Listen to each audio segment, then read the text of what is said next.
Welcome to Focused, a productivity podcast about more than just cranking widgets. I'm David Sparks, and joined by my co-host, your friend of mine, Mr. Mike Schmitz. Hello, Mike. How are you today? I'm doing pretty good. How are you, buddy? Doing excellent. Doing excellent. Just released the new productivity field guide for 2026. This is kind of my, as you would call it, signature product. That's it. Well, is it a signature product? I don't know. I mean, I'm known for teaching technology, and this is a book about kind of getting yourself focused on the most important things. But it is very important to me. This is the why I release it once a year. I want to be able to run that webinar every January. And it's the one that gets me the most nice feel emails because people use this to really turn their life around as opposed to just like getting better at an app. So that's out 2026. If you are a focused listener, because you were listening to the show, this show, because of podcast time, is coming out after the initial launch discount. So I made a separate discount for you. Focused PFG, FOCUSED, PFG, 10% off. The course is about 8 hours of video, and there's a book with this one. I don't know, Mike. I thought it was pretty cool. When I added up all the words this year, it's 42,000 words. 42. Nice. Yeah. Added another like 10,000 words this year to the book. A lot of the focus with this year's update is on two things. The first is there's a lot more kind of like pro techniques because some people have been doing this idea of roles-based virtue pursuit for a couple of years now, and I have a couple ideas for going even deeper with it. They didn't really make sense when I first released the course, but I think they do now that people have been doing it a while. And I think the other thing, and that it kind of led to today's show, is in this version, I think I'm leaning more into the virtue pursuit and just the idea that this is a big deal. And I wanted to talk about that because I think it's something interesting for me. Absolutely. So just to add my 2 cents to the productivity field guide, this is my favorite thing that you have made. Thanks. Even though I think the Stoic philosophy stuff, you and I differ a little bit on that, but still, I would absolutely call this your signature product. This is, when we had Chris on and we talked about intentional, and I used the phrase from The Legend of Bagger Vance that this feels like his authentic swing. I feel the same thing could be made about David's productivity field guide. Yeah, this is a good one. You get the full Max Sparky with this one. Yeah, very hippie, very hippie. And really, to be clear though, it's not really Stoicism. It's more me blending up Greek philosophy than it is just Stoicism. And I think Stoicism is great. I think it's of the schools that kind of grew out of Socrates. I think Stoicism is the one that makes the most sense to me because essentially they all decided, the pursuit they had back then was, how do we get to eudaimonia, or, how do you live the good life? Mm-hmm. And there were different ones. The Epicureans talked about pleasure. Everybody had different ideas. The Stoics said, no, by trying to be virtuous is how that's the best way to human, to be a human is to try and pursue your best self and virtue. And so a lot of that is definitely influential on me, but there's more to it than that. And also this book is not really like all about that. It's really more about just saying, well, this is kind of the lever that I could use. But all we're really looking at here is you've got to figure out what's important to you, pursue that, and try to become your best self as that. And it's interesting to me that thousands of years ago, people were having the same thoughts, Yeah. But the problem with Stoicism now is it's got like this kind of like, broicism kind of thing, right? Sure. There's people who think that like if you're mean to women and you take cold plunges, that you're following the Greeks. And I'm pretty sure Marcus Aurelius and Socrates would say, no, dude, you're really off there. So I got to be careful about that, but that is definitely a part of it for me. And that gets exactly to the point today. Like, so I grew up Generation X, I feel like not much is talked about us because we're the ones in the middle, There's the millennials, there's the boomers, but we were a smaller subset. But I feel like my generation was always very questioning of authority, and and honestly, even big ideas.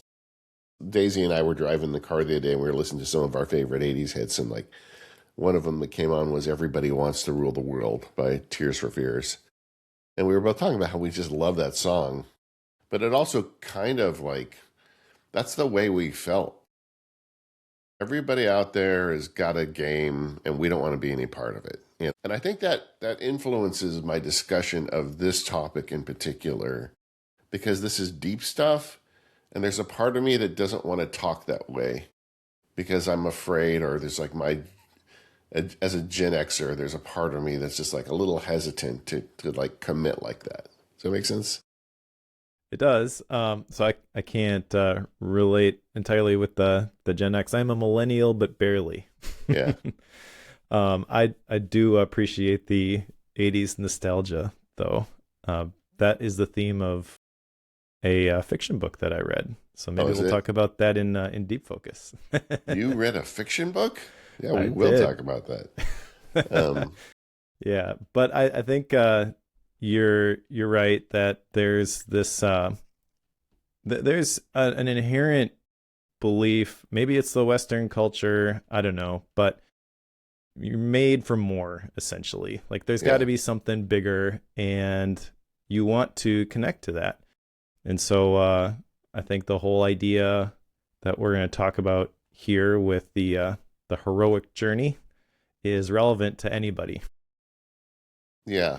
And the way I update this field guide is different than most because I do these webinars, and then in the summer I usually do I do one with high school and college kids. So I'm talking to people about this stuff kind of throughout the year.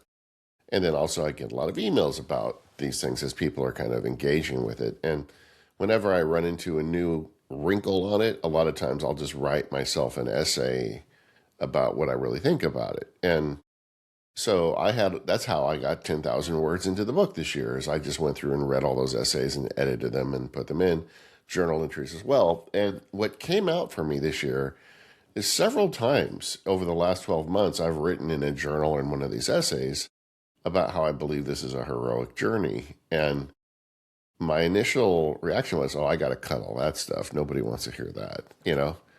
And then as I thought about it, as I listened to Tears for Fears, I thought, you know what? I wrote that for a reason. You know, this is a heroic journey. And the pursuit of virtue to me is my life's work in a lot of ways, more than anything else. I want to be the best possible father, the best possible Max Sparky. And in pursuing those things, I feel like I'm humaning the best, and I'm happy, and it's just like what I should be doing. And I don't know what else you could call that but a heroic journey. So I decided, heck with it, I'm going to lean into it. So that's the other big change in this year with the course, is I embrace that more. And I've just decided I think we should all think about it that way. And I'm not saying that everybody needs to do this the way I do it or even buy my stuff. Um, I think it's a heroic journey, whether you're in a religious tradition or you've got some other life system or set of rules that help you navigate life. The pursuit of that is a big deal, and I don't think we need to underplay it. Yeah, there's a quote that I love by Phillips Brooks who says, "Sad will be the day for every man when he becomes absolutely contented with the life he is living, with the thoughts that he is thinking, with the deeds that he is doing, when there is not forever beating at the door of his soul some great desire to do something larger, which he knows that he was meant and made to do." Yeah, that one really resonates with me, along with the one about all the great novels that are in the cemetery. Yeah. Yeah, just to add some context to that, because I came across that quote when I read a Todd Henry book. I think it was Die Empty.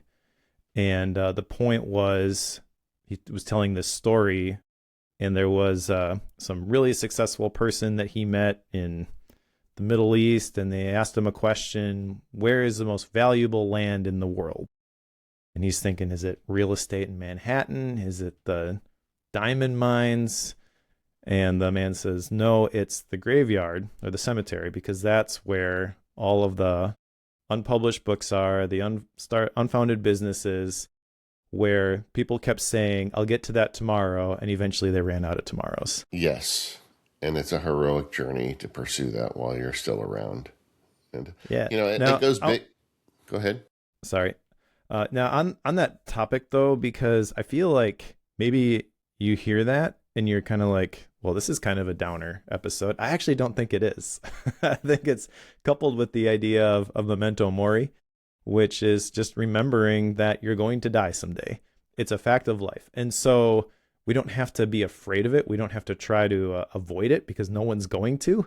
It comes for us all. Biology always wins. Yeah. Yeah. So literally, the best thing we can do is do the best with what we have. And that whole idea of memento mori was actually very freeing for me, because it put limits on what I was actually capable of doing. I kind of applied this inherent unfair pressure to myself to do this great thing. Because so you can take this idea of the hero's journey, I think, too far. And you can be like, I got to change the world. No, you don't have to change the world. Change somebody's world. Make the impact that you can make. Do the best with what you have, but you don't have to measure the output or the size of the dent in the universe. Just leave a dent. You don't know how big it's going to be by the time you're placed in the ground anyways. So just don't worry about that stuff, and do what you can with what you have.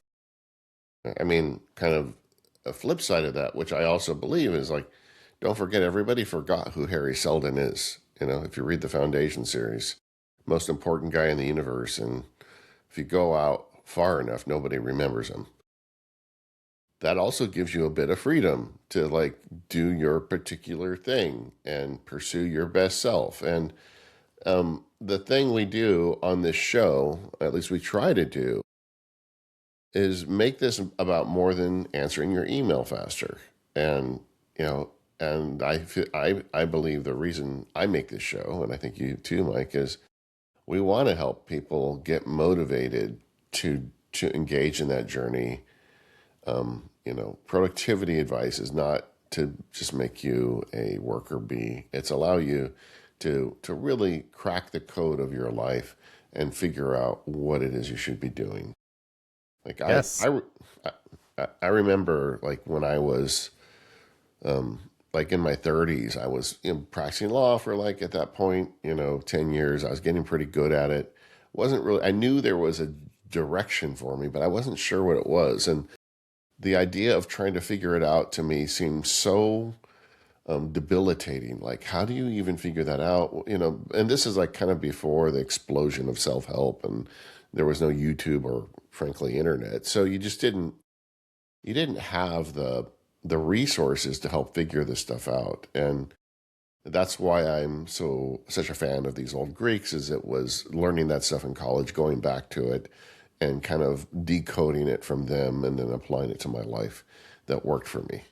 But there's a lot of ways you can do that, but you got to do it. And if you're pursuing productivity through tips and tricks and think that if you learn enough tips and tricks, everything's going to get easy, that never happens. You've really got to figure out what the purpose is, what the focus is, and then that all of a sudden you get the easy button that lets you to make, good decisions. It makes it easier to say no and say hell yes to the right things. And then all of a sudden, things start lining up for you. And that's why I call it a heroic journey. Yeah, I want to unpack something that you mentioned about the career, right? And you felt a lot of, I'm putting words in your mouth here, but felt a lot of pressure to make the right choices, to do the right things, right?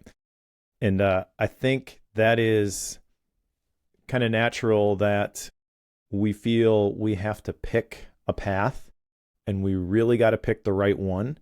Because if we're going to do something worthwhile, we have to stick with that for the rest of our lives. And that, frankly, is not true.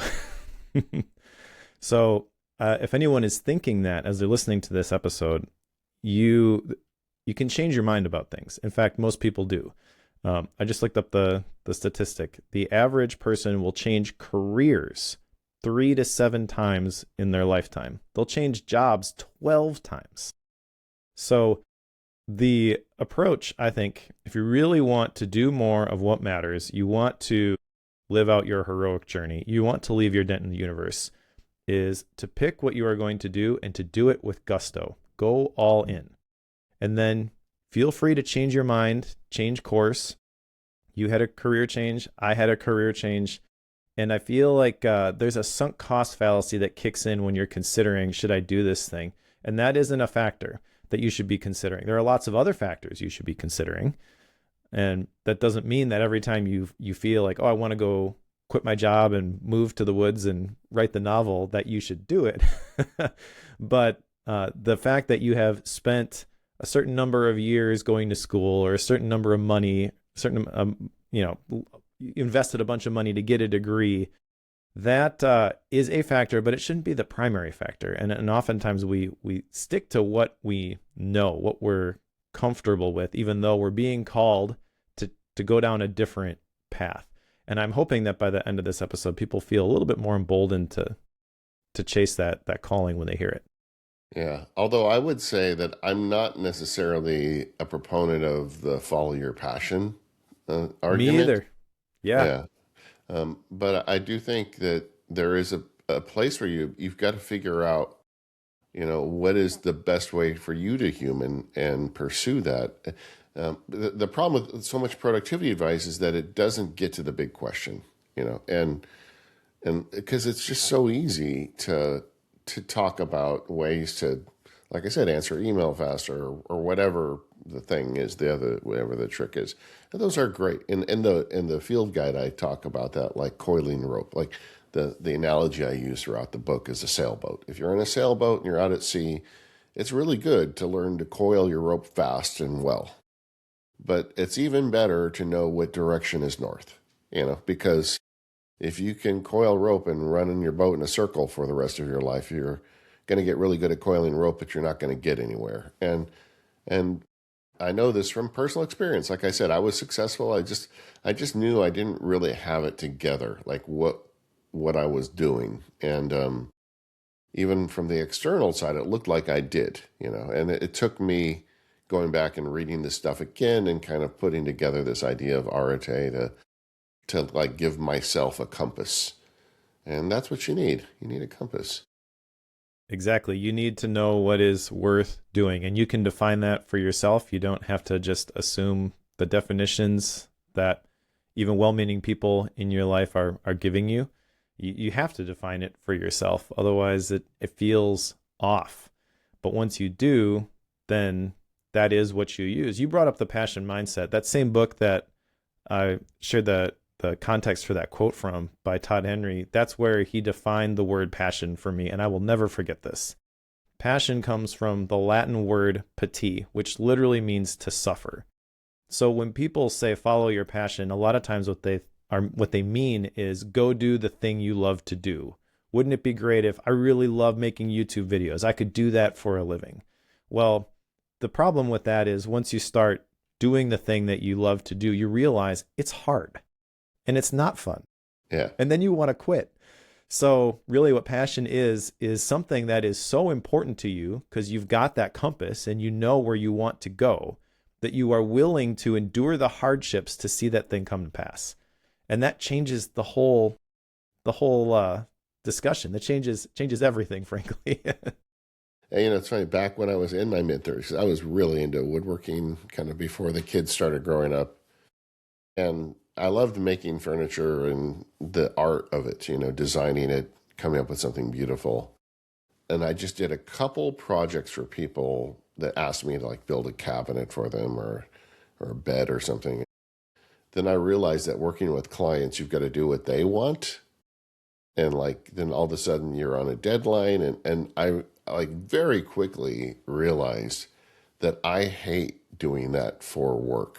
I hate it, and to the extent I didn't really have ever any fantasies of leaving the law to become some, woodworker guy, furniture maker. But that would never work for me. But, that's a passion, but it's not something I would ever want to do for a living.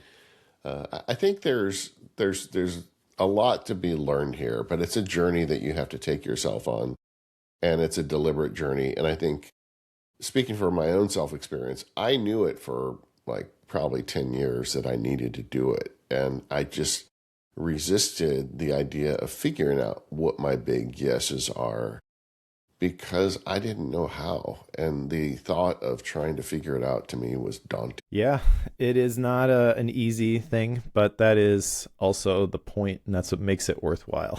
Yeah. There's a gap between your default person, who you are right now, and and who, your potential person, the person that you're meant to be, kind of, I guess, for lack of a better word. And I think you kind of know in your guts if you're on the path of bridging that gap, or if you're just adrift. And if you're adrift, I think it's very tempting to fall into the productivity kind of sphere and look for ways to become more productive because you think that might help you bridge that gap.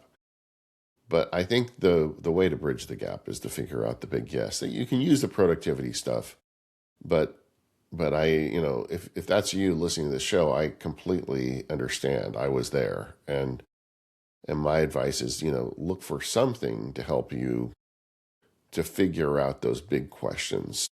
Yeah, absolutely. Do you want to unpack the whole idea of the hero's journey? Because that's actually like a 12-step thing that we're kind of loosely talking about in this episode, but maybe be helpful for people if we just kind of go through, these are the 12 steps and then hit on a couple of them. If you know them, I don't have them at hand. So, yeah, I've actually got them up here, so I can talk through these quickly. So the first step is the ordinary world, and that is the status quo, hero's normal everyday life before the adventure begins. The second step is the call to adventure, and that's really what we've been talking about in this episode so far. That's an event or a challenge that disrupts the status quo, invites you to embark on a journey. The third step is interesting to me, though. This is actually part of the 12-step process, refusal of the call. So the first time it shows up, you're like, nah, I don't want to do that. So you resist it due to fear, doubt, or responsibility. The fourth one is meeting the mentor, and that's a guide or a wise figure who gives you the advice, the tools, and the encouragement to step out there. 5 is crossing the threshold. That's really when you step into the unknown and the real journey begins. The 6th step is test allies and enemies, where you face the challenges, you form relationships, you find out who's on your side, who's not. The 7th step is approaching the inmost cave. So this is the central challenge. You're walking into the lion's den, right? And then step 8 is the ordeal, where you confront, in the definition it says, your greatest fear or enemy. And often this is when you symbolically die and you are reborn through the experience. So it is a what's the word I'm looking for? It's a catalyst moment, but it's also like transformational. Transformational, yeah, but things are really going sideways at this point. Right? And then there's a reward, which a lot of definitions of this call this seizing the sword. You gain the prize, the insight, or the power. Then there's the 10th step is the road back. You begin returning to the ordinary world. Step 11 is the resurrection. That's the final test where your transformation is proven. And then step 12 is you return with the elixir. You return home with wisdom, knowledge, or a gift that you bring to the world. That's the part about this, by the way, that's exciting to me, is that step 12. Because I want to leave a dent in the universe, and I want to impact as many people as I can. And I recognize the way to do that is not to get 1 million people in a room and deliver a great speech. It's to sow into a certain number of people that I am able to sow into because I have a platform in their lives, and give them something that they can then pay forward to somebody else, and they pay it forward to somebody else, and there's a ripple effect, and then multiplication happens, and then you look back on your life, and I think it would be awesome to be able to, when you die, look back and see all of the people that you have impacted and the way that you have impacted them, because you don't see it in the moment, right? And that is the thing. It's not just about, all the things that you're able to do while you're here. It's the legacy that you are able to leave. A very good book I read recently about this is From Strength to Strength by Arthur Brooks. I think we maybe mentioned that on the show several episodes ago, but it's really about navigating that midlife crisis where you're like, what is this all for? My first exposure to the hero's journey was a series of interviews Bill Moyer did of Joseph Campbell. Joseph Campbell wrote the book on hero's journey and was very influential on George Lucas. In fact, if you watch the Star Wars, the original trilogy, it is the hero's journey. I mean, it just tracks 100%. And it really, and also Joseph Campbell was also the guy who said, "Follow your bliss," which you and I have already dismissed in this episode. But I do think that there's a lot to it, and I do like the idea of embracing it in this journey that you're on. And even though I was hesitant to do it, ignore the old Gen Xer here, learn from him, and think of it in those terms. I think by raising the stakes like that, it makes it more important to you, makes you more likely to be successful with it. How long did you struggle with your call to adventure? A long time.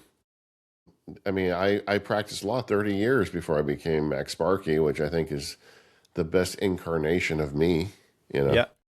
But I guess specifically I'm asking, when was the moment that you knew I'm supposed to leave the law practice, and how long was it till you actually stepped out there? I know you had Max Sparky on the side, so it wasn't where you just, I'm going this direction, I'm going to completely change and do something different. There was still a leap because you let go of the law stuff and you became Max Sparky full-time internet creator. But I guess I'm really after is like, how long was that incubation period? 15 years. 15 years? Yeah. I mean, I loved doing this stuff. Like the thing we're doing now, like I leapt out of bed this morning. This is what I'm here for. But I had made a commitment to a lady at an altar, and I had 2 kids that needed to eat and get educated. And to me, that was always job one. So in a lot of ways, I didn't even give myself permission to consider going further with this stuff. And, so I had been practicing almost 30 years. I mean, if you look at my education, it was over 30 years. But it wasn't until kind of late in the game that I decided, okay, now I get to give myself this opportunity. And I think you could argue I waited too long. I think I could have pulled it off much earlier if I'd wanted. But I don't really regret it. I feel like my life has been a journey, and I'm here doing this today because I did all of those things. And that's part of the story. And I can't, I couldn't go back in time and unwind any of it because I don't know where I'd end up if I did. Yep, that is fair. And that's a real thing. I struggle with that sometimes because in one sense, I'm still trying to build things. By the way, not minor, it's a pretty major milestone that I achieved this last week. I hit 1 million YouTube views. Congratulations, Mike. Yeah, thank you. But my YouTube channel is fairly new. I've been building it for like a year and a half. And every once in a while, I get that thought is like, what if I had started doing this right out of college? If I hadn't gone and joined the family business, and even after I decided I didn't want to be a part of the family business anymore, I was being groomed to take it over. And I basically decided I don't want to do this because I would rather have good relationships with my parents and my siblings than take over the business. And walked away from it, didn't really know what I was doing. Started writing, that led to me joining Asian Efficiency, made stuff there. And at every step along the process, I tried things that I didn't really want to do initially. I didn't want to be a writer till I got this idea to write a book. And then I'm like, well, I guess I better learn how to write if I'm actually going to do that. So I started writing, publishing. That got me connected with the Asian Efficiency team. I joined that team and then did one-off projects, then did part-time, then eventually full-time, While I was there, I started doing webinars. I hated doing those live webinars. I was all freaked out by that, but I did it. And I was like, actually, you know, that was scary, but it was actually a lot of fun. I felt like I connected with people and I helped some folks. Then I started doing podcasting and I was really freaked out by that because I don't know what the other person's going to say and I'm going to have to respond to this. Like, can I think on my feet like that? I joined Toastmasters, started doing public speaking. Again, like the scariest version of the thing I could possibly imagine at the time. Then I put myself out there and I realized if I'm in the room with people and I'm giving this speech, I can see whether it's landing. And that actually is the most rewarding version of this for me. So at every step along the journey, I went through a door, you know, and then I entered a room and then there were other doors. And I was like, okay, now where do I go? And I basically chased the discomfort and found on the other side of that it was actually worth doing. So I think my version of this maybe is a little bit different because I had no idea what the end state was going to be. I think maybe I still don't.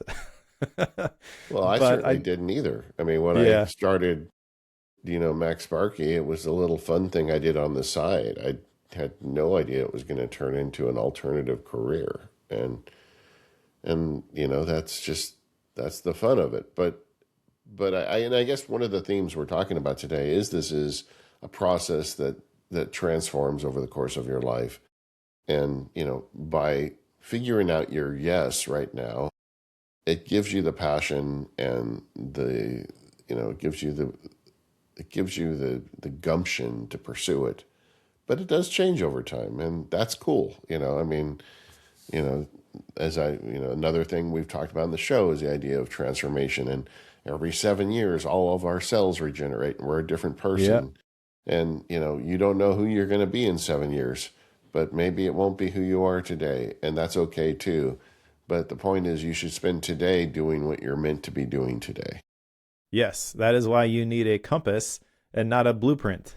You don't need to know the whole plan. You just need to know which direction you're supposed to go and what the next step to take is. So you decide to go on this journey. You've got to figure out how, what does that mean for you?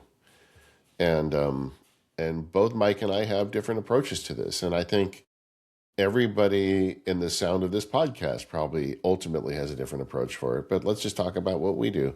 Why don't you go first, Mike? Yeah, so I have what is called a life theme. And the way that I arrived at this was I was listening to the Mike's on Mike's podcast back in the day with Mike Schechter and our pal Mike Vardy. And they were doing their words for the year. And I was like, that's a cool idea. I'm going to start doing that. So I did it. And then Mike Hurley and CGP Grey were talking about their yearly themes. And I liked that idea, but I didn't really like the year time frame. A big thing I do is the personal retreats. It's loosely based off of the 12-week year, but the whole idea is you take those yearly goals, you compress it down to a quarter, you make progress, and you get 4 feedback loops. You can reflect at the end of that quarter and figure out whether that was worth it, make adjustments, figure out what's working, what's not working, and I've got a whole process and a planner actually that that goes through that. But I didn't want to take the yearly themes, so I compressed them down into this is what I'm going to do for the quarters. But then, as I do stack those quarters, where does that lead me? So then I still don't do the yearly stuff, but I thought, what if I extended this out? What if I picked a theme for my life? And that's basically what the life theme is. It's a 1-sentence personal mission statement. I've got a 5-step thing that I've boiled it down to because that's the way my brain works, is like, how did I get here? And then I show it to other people because I'm like, this is awesome. And I've got a whole cohort that my wife and I actually lead on that inside of the library, my paid community. But essentially what that life theme does is it creates for me, the motivation to show up every day and take consistent action on the things that are important and the clarity to cut the things that aren't. The way that I use that life theme is it's a single sentence. And whenever I'm unsure of what to do, I ask myself, does this thing that I am considering fit with this life theme? And my life theme is I help people find their why, multiply their time and talent, leave a bigger dent in the universe. So everything has to connect to that. If I don't see a way that it connects to that, then it's an automatic no. Now, sometimes I feel this thing could potentially connect to this. And then I try it and I realize, you know what, this isn't really a fit. That's basically what happened when I was working with the digital marketing agency.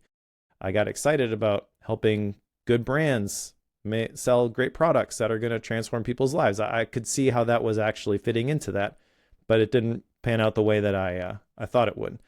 But all of the like the screencast stuff I do, all the productivity stuff I do, really it connects back to this, and this is my motivation. It helps me help people figure out what is most important to them, or do the best they can with the resources that they have, and leave a bigger dent in the universe. And thinking about that is exciting to me. Whenever I get stressed out or I get frustrated and I feel like I'm not making any progress, I go back to that life theme and I think about that, and that creates the energy to keep going with the things that I am doing.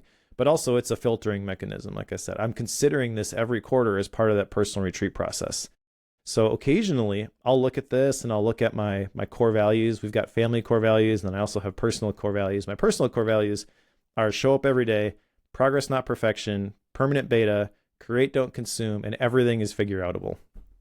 And those are kind of like guideposts. They're boundaries, but in a good way. They eliminate options, but they also open doors to things. And I give myself permission to edit these and change these every time I do one of those personal retreats. And occasionally I will do that. That's not my original life theme, but it's a more exciting, more pointed version of it. So it's evolved over time. But really the motivation is the thing I'm after with this. And that's a great compass. Yep. And that's the point. It is a compass. So it's saying generally go this way. But the exact path that you take to get there, it may meander a little bit, and that's okay. You just need to remember that you're moving in this direction. So in the cohort, I actually talk about this the story of when I took my kids to a corn maze when they were little, because it's this huge corn maze. You get in the corn maze and you cannot see where you are going. That's kind of the point, is you get turned around and you're like, am I ever going to get out of here? But then in the middle of the maze, there's this platform that you could go up on. And we got up on the platform in the middle of the maze and we could see the exit. And there's this big oak tree in the distance by the exit. So when we got back down into the corn maze, I was able to see the oak tree. And generally, okay, we got to move towards that tree. If we're moving away from it, we're moving in the wrong direction. And occasionally, we go to the left or we go to the right, but eventually it straightens out and we're generally moving towards that oak tree. That's what the life theme and the core values are for me. Generally go that way. Yeah. I mean, mine's not much different, really. When I was in college, I ended up a political science major, started out engineering, weird path, but I knew I wanted to be a lawyer at that point, and I wanted to become a good writer. But I wasn't that interested in politics, that a lot of people in political science want to get into the racket, and that wasn't for me. But we had like a subspecialty in the major called political philosophy, and nobody took it because everybody said that the professor was too hard and cranky. And I met him and I liked him, and he kind of took more of a kind of a traditional educational path where he would assign you specific reading and we'd talk about it. And he was very demanding with your writing, which was exactly what I needed at that point in my life. And so I got exposed to the Greeks early. I mean, we also went forward, Thomas Aquinas, John Locke. We went the whole path. But the Greeks in particular stuck with me, and this professor saw that in me, so he would give me extra reading in those areas. And the things I liked about them was that they were asking questions that still haven't been answered. So it's an interesting, I don't know why, but that is attractive to me, like the idea that throughout the history of humanity, we have all asked certain questions and tried to find answers to them. And in fact, as part of the productivity field guide last year, I went and did a bunch of research, and I found in every religious tradition, there are people and prophets who have asked these questions too. This is not unique to the Greeks, but because that was that early exposure for me. And back then they had a term called Areté, and it was kind of like the pursuit of the virtuous life, and they were really looking at it at a holistic basis, and that was always something that was a block for me. It's like, how do you figure out if you're a good person overall? And they never really answered that, at least in all the reading I did. And so it was an interesting concept for me. But then when I got into law school, I got a scholarship, and the scholarship was contingent on me being in the top 20% of the class. And I came from a family that didn't have any money. I really needed that scholarship. So I decided to use the term Areté. Then I wanted to be the perfect law student. So my measure of each day was not, did I do the best thing you could do to be a law student today? It was the process focus, effort, not results kind of thing. And it served me well throughout law school. I stayed in the top of the class, kept my scholarship, but then I just kind of left it there. And it was in the mid-30s when I started kind of coming back to it, looking for guidance. I said, well, what about that Areté thing? And then I started realizing over time, well, what if I took it in terms of each role in my life? Because that's what seems, because at the time, Joseph Covey, there were a lot of people talking about stuff, but a lot of it was like kind of the project was the bottom of the pyramid. You've got to figure out the most important, like write your novel, whatever it is that you need to do, that's the focus. And it felt empty to me. So I felt like the roles ultimately were what got me excited. My role as a husband, as a father, as a lawyer, and even the roles towards myself. So then this honestly took years to evolve, but it turned into an idea where I decided I'm going to take each role in my life and I'm going to try and define what the best version of me that is and pursue that. And that's really what that is. It doesn't boil down to one sentence like yours. Mine is more, in each role I have things I want to pursue. But it is the grand filter that you're talking about. Like when someone asks me to do something, I got asked to join the board of directors of one of my old clients recently, and it doesn't fit in any of my roles. It would be a time commitment. It would help him out. It would probably be kind of interesting to have a little hand on the tiller of that company, but it doesn't fit, and I don't want to adopt a new role, board of director member for this company. And so I said no, and that decision was real easy, even though, he offered me money. It seemed like a good idea. It'd be nice to help out an old friend, but no, it doesn't fit. And like that was really easy for me. Whereas before I kind of figured all this out, I probably would have taken it just because it sounded like an interesting opportunity. And then that would have been one more distraction in my life.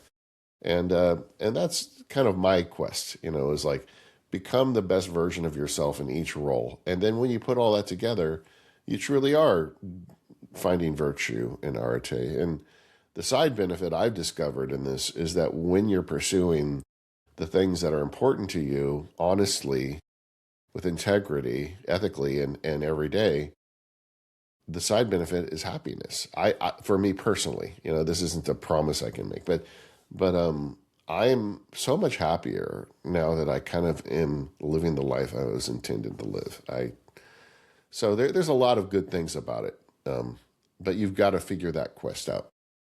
Yeah, and mine is very similar, I feel like, to yours because the identity piece is very important for me as well. The life theme is sort of an extra step that I've taken where I find it's helpful to force myself to try to condense this down into a single sentence. It's really hard. Yeah. That's the last step of the process. But the second and third steps are, number 2 is dare to dream again. So just think bigger because we're kind of conditioned to think small. We try things, it doesn't work, and that like puts a lid on our thinking. It's like, well, I tried that once, it didn't work, so I better not try that again because it might hurt. And I remember this story that somebody told me one time about they caught these grasshoppers and they would put them in these jars, and at first the grasshoppers would try to jump to get out of the jar, but they hit their head on the top of the lid. And then eventually they're conditioned not to jump. And at that point, you can take the grasshopper out of the jar and it doesn't jump to safety, even though it now can. So I feel like the circumstances in your life maybe have created temporary lids that can stick with you the rest of your life. And that just the idea of that is appalling to me. It's like, I have to try. I have to see what I am actually capable of. And then the third step, once you start to, take the limits off and think as big as you possibly can, then it's create an image, create a picture of what a day in the life of future you looks like. I've got a version of this, which I have my eulogy, and it talks about the legacy that I left and how much money I've donated to causes I believe in and how many books I've written, all those kinds of things, how many people I've helped craft a life theme for. But as the process really is, you diverge and then you converge. And so the life theme for me is the natural convergence of all of this thinking. Is, if I'm going to boil this down to a single sentence, what does that look like?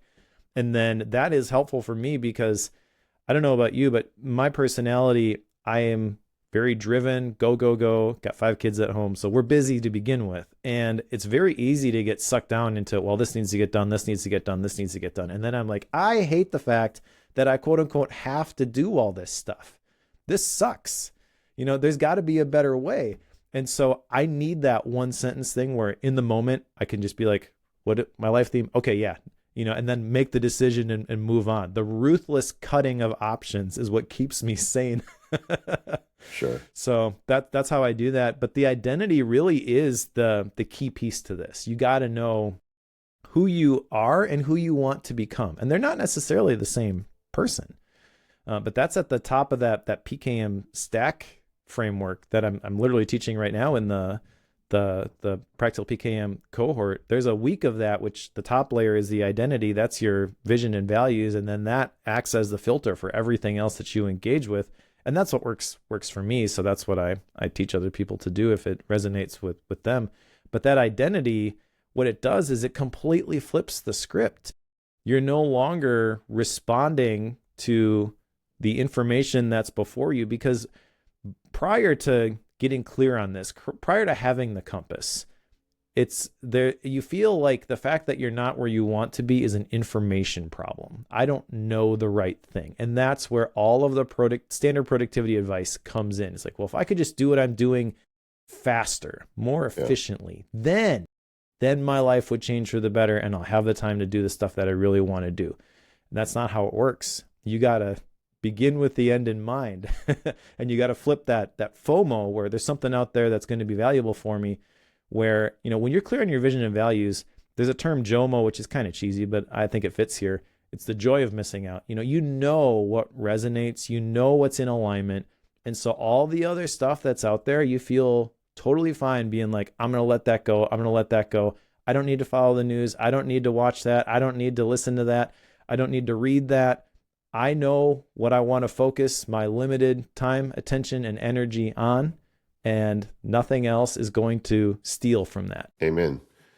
The hero's journey. So once the quest is accepted, once you decide what it is and you outline it, heroes face trials, and that is real life. I mean, just because the hero's journey is in Star Wars, and that a script was written to make sure Luke Skywalker has a happy ending, you don't get that guarantee. You've got to get past the resistance. I think one of the biggest things I've learned teaching this now a few years is the inner voice problem. I think a lot of people have that inner voice that is preventing them from pursuing their hero's journey. I mean, it's a force of nature, I think, for folks, and I think it's something very difficult. We could do a whole show on it, but Yeah. it's a thing, and you've got to be aware that it's there, and it's not always right. In fact, it often lies, and it's something that you're not alone in facing, and you're going to have failures and setbacks. That is part of the journey, and that's okay. Yeah, I heard somebody say one time, and I really liked it. They said, your setback is the setup for your comeback. But in the moment, it doesn't feel like that. You have to have that long view and believe that the end of this story is good. It's easy when you're watching a movie and you're just being drug along with the story, and there is a happy ending at the end. But when you're in the middle of it and, Darth Vader is hauling away Han Solo in the carbonite, Yeah. You're like, I don't see Yeah. how this is going to work. It's easy at that moment to be like, forget this. Yeah. Let's go back to what we know. Yeah. You know, go back to safe nothingness. Yeah. Um, You brought up the inner resistance, and I think that we probably should do a whole show on that. But it occurs to me that the trials that we face, there's really a couple different types. There's external resistance, and then there's internal resistance. yeah. And I think maybe the external resistance for me is the one where, oh yeah, I can totally see that coming. I expect that. But the internal resistance is the one where it's like, whoa, didn't see that coming. And that's the one where it can knock you off the horse. Yeah. And yet it's been knocking you off horses your entire life, but you don't Yeah. see it coming. That's what makes it such an interesting concept. And I think, honestly, the external resistance is much easier to deal with if you have an effective compass. Like, I can tell you, when I told my family, not my immediate family, they were 100% behind me, but when I told my extended family, hey, by the way, I'm going to stop being a lawyer and do this internet thing, I got plenty of external resistance, but it was very easy for me to handle it because I knew what I wanted, and it's my journey. The the internal stuff, that is more insipid. That's not a word. Let me try that. The inner journey, that is definitely more tricky. Yep. Absolutely. The thing with the external stuff is you feel like you have control over that, but the internal stuff you feel like you don't. And that's not true. I remember Jim Rohn sharing 3 questions, which I love. Who am I allowing to speak into my life? What effect is that having on me? And is that okay? The third question is the key, because is that okay basically implies that you have the ability to turn down the volume on those voices, like your extended family who thought you were crazy. Those are well-meaning people who love you and want the best for you, but they don't understand your compass. They can't see which direction it's pointing. And so they're trying to do what's right. They're trying to help you out, but it's really counterproductive. You got to be able to recognize that and turn down the dial a little bit. But the internal ones, it feels like, well, this is just the message. It's the propaganda that's being piped through the speakers, and you just got to sit there and endure it. Yeah. Also, like the hero's journey, you need a mentor, and you'll find them if you pursue this fellowship, mentorship. I think that's a necessary ingredient for you to make this journey, and you need to reach out and be actively looking for those people. Yeah. So, personal story here. Reason that I am here, honestly, was when I was embarking on my initial hero's journey. I started a podcast called Bookworm, and somehow you started listening to it. And every once in a while, you would send me a nice email. And it would basically be like, you described this situation, just wanted to encourage you, keep going. You got this. And that helped me so much in that journey, to the point where now I am very cognizant. I'm trying my best to be very intentional about this, to pay that forward. So when I go to Macstock this summer and I meet folks who are like, oh, I listened to your podcast, and I was this way too. You're like kind of starstruck, right? You're meeting your internet heroes. I'd go out of my way to be like, hey, come have dinner with us, right? Yeah. Come hang out with us, and try to sow into people. And again, that is very much in alignment with the life theme, where if I can, in the next hour, 2 hours, even a couple of days, if we're at a conference, then if I can, during that limited time that I have, impart something that is going to stick and is going to have a cascading domino effect of virtue in this person's life, I'm going to take that opportunity. And the big thing with taking those opportunities is recognizing when they're there. It's very easy to just get caught up in everything that I have to do, and I got to jump from this thing to this thing. That's what I have to battle with that. But yeah, the thing though, as it pertains to the mentors emerging, right? If I don't create that podcast, we don't get connected. If I don't put myself out there, the mentor does not appear. So it can be scary where I want to do this thing, but I don't know who's actually going to help me. And there's so much that I don't know. That does not matter. Once you take the step, then the path becomes clear, then the people show up, and the universe provides the aid that you need to follow through on your heroic journey. Yeah. And, it is the journey. That's really the point we wanted to make today. That I think if you embrace this as a heroic journey, you can probably you'll have a better chance of finding your best self. And see, even now I'm describing it with a bunch of qualifiers, which is not true, but it's just like my nature to not want to get so deep. That I always tell people, oh, I'm going to get hippie now. And I get a lot of people write me say, stop saying that, because you're giving good wisdom when you say that stuff. But, the Gen Xer in me has trouble like getting past that. And I think it held me up. I think that's one of the reasons why it took me so long to figure it out. Yeah. So the big encouragement, I think, from both of us, if we're going to summarize the takeaway from this episode, would be don't let it trip you up. If you're hearing the call, heed it. I think we'll just end right there, man. That's too good. We are the Focus Podcast. You can find us over at relay.fm/focused. Thank you to our sponsor today, Gusto, and thank you just as much to our supporters, Deep Focus subscribers. Today, we're going to be talking about, I don't even know how do you pronounce this, Mike? Mike's Jola Boca Flood. Yola Boca Flood. All right. I am in. I want to know what this is about. So we're going to be talking about that today. Christmas book flood. All right. We're going to be talking about that today in Deep Focus. And I hope that this show resonates with you and gives you something to think about. Have a great day, everybody. We'll see you next time.